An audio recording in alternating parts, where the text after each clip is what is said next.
don't understand. What is that?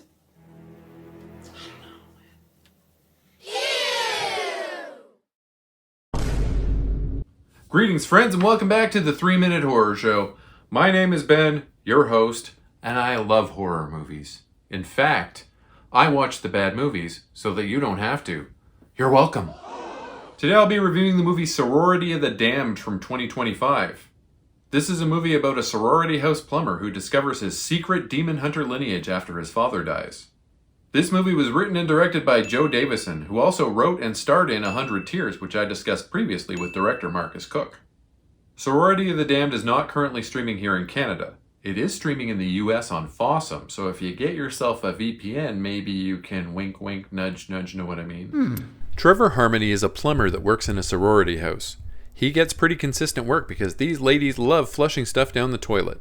Richard Elfman from Forbidden Zone plays his father, and on his deathbed he lets Trevor know that he's actually a demon hunter. One afternoon, Trevor goes off to work, unclogging the toilet at the sorority house. We're introduced to the sorority sisters. There are 6 of them, but only a few of them have character traits beyond young woman. One is a closeted lesbian, one is new in town, one is cool with Trevor, and one is a redhead. The house mother is horror icon Felissa Rose. Watching this, you're going to notice very early on that Davison loves to break the fourth wall, like Deadpool, and it gets pretty annoying very quickly, like Deadpool. As I mentioned previously, Joe Davison, the writer and director of this movie, wrote 100 Tears, which I covered previously with Marcus Cook. Joe got a small on-screen role in the first season of Stranger Things as a lab tech working for Paul Reiser, which is very cool, but he's been active in the indie horror world for years. In addition to the creation of this movie in 2025, he's also been directing episodes of Up All Night with Rhonda Shear on the Kings of Horror YouTube channel. He looks like he's having a great time right now, and I love that. Yes. Trevor has some trouble unclogging the toilet, so he goes to the basement to check the pipes. While down there, he accidentally discovers a door in the wall hidden behind a bunch of stuff. He also finds some sort of box that has his family name on it. There are all sorts of papers and documents with weird symbols that Trevor can't quite figure out in the box, but there's also a key with a skull on the end.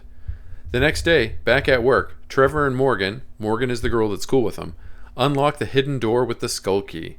Inside, they discover what appears to be an ancient ritual room, complete with a skin-bound tome on a pedestal near an altar. Believing that this is the old sorority logbook, Morgan takes it back up to do more research.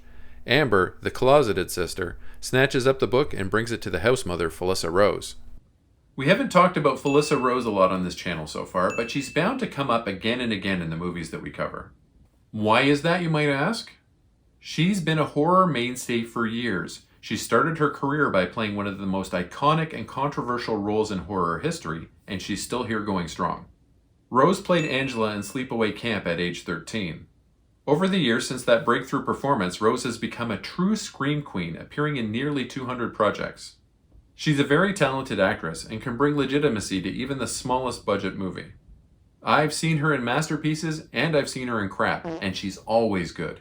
Felissa Rose is super duper excited because she's a secret witch, although it wasn't a very well kept secret if you ask me, and she tells the girls that they're going down to the ritual room for some hazing. The hazing involves summoning a quartet of demon sisters and them taking possession of the bodies of the 4 young women who were given actual character traits. The other 2 are murdered pretty brutally. Trevor arrives and the reborn witches beat him up with a garbage can, leaving him for dead. He's going to have to figure out his destiny as a demon hunter if he's going to save the world from the sorority demon witches, and he's going to have to make some new friends, including a big living stone statue guy along the way. This movie started off a bit slow for my taste, but it got a lot better as the story rolled on. If you can stand the constant wisecracks and fourth wall breaks from Davison's character, it's a pretty fun ride. The stone statue that comes to life really reminds me of something that Gwar might have done in the past. It really looks a lot like Beefcake the Mighty. They left the story wide open for a sequel, and we'll see whether or not that happens. This was quite enjoyable. I rate Sorority of the Damned a 7 out of 10. As always, a link to my Letterboxd appears in the video's description. Please leave me a like, comment, and subscribe, as it really does boost my engagement, helps my channel grow. Smell you later, nerds. You know good and goddamn well what I mean, you little shithead.